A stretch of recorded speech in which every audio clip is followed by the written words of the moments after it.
Now, according to Chinese media, we're getting reports that Iran has sent 15,000 of its elite Revolutionary Guard troops to help maintain order in Syria. And let's discuss this further with Professor Syed Mohammed Morandi from the University of Tehran, joining us live now from Lebanon. Thank you for coming on RT today. Do you believe that Iran would risk getting involved in a conflict in another country, according to these reports from the Chinese media? No, definitely not. Iran has no troops in the country. Iran has never had troops involved in the problems within Syria. This is basically Western propaganda, and someone in the Chinese media has been receiving information that is completely false.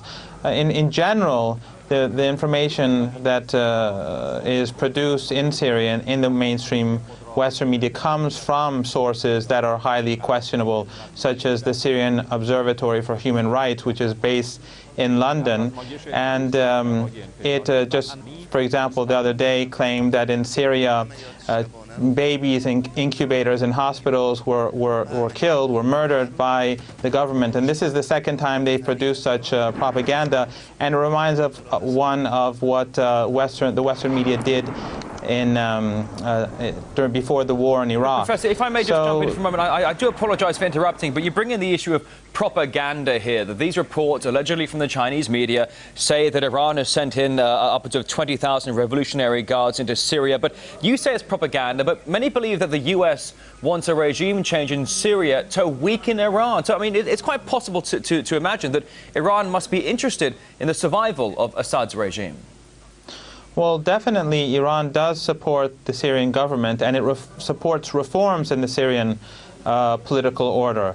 According to polls carried out by the BBC, funded by the Qataris, the majority of Syrians back the Syrian president. They want him to remain in power. Even their own polls say that. On the other hand, Iran is completely opposed to foreign countries imposing their will on the Syrian people. We already see the Turks helping create civil war. We see the dictatorships in the Persian Gulf region funding civil war and violence in the country. It is these countries that should be blamed for much of the bloodshed in the country, and the West, of course, supports them as well.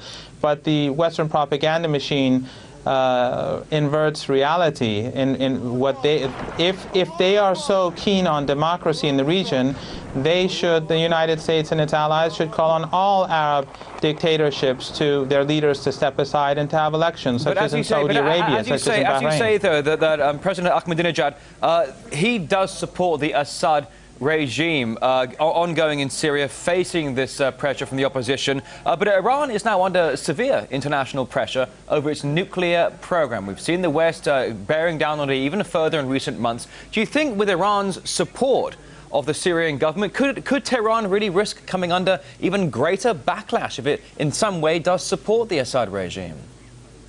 Well, remember, Iran's position is based upon a moral principle, and that is non-interference of hegemonic powers and the non-interference of neighboring countries in the Syrian internal affairs. The Syrian people have to make their own decisions, and they don't need to be funded. There doesn't need to be any funding for weapons coming outside the country. Even in Iraq, before the United States invaded Iraq and killed almost 1 million people, directly or indirectly as a result, the Iranians opposed that war as well, despite the fact that the Iranians had immense dislike for Saddam Hussein. They despised Saddam Hussein, and Iran supported the opposition in Iraq. But Iran was opposed to the war because it was unprincipled and against international law. In this case as well, the actions of the Turks and the dictatorships in the Persian Gulf region, along with the Western regimes, are against international law, and that is why Iran opposes these actions based upon the same moral principle. Professor Syed Mohammed Morandi from the University of Tehran, live in Beirut. Thank you for joining us on RT today.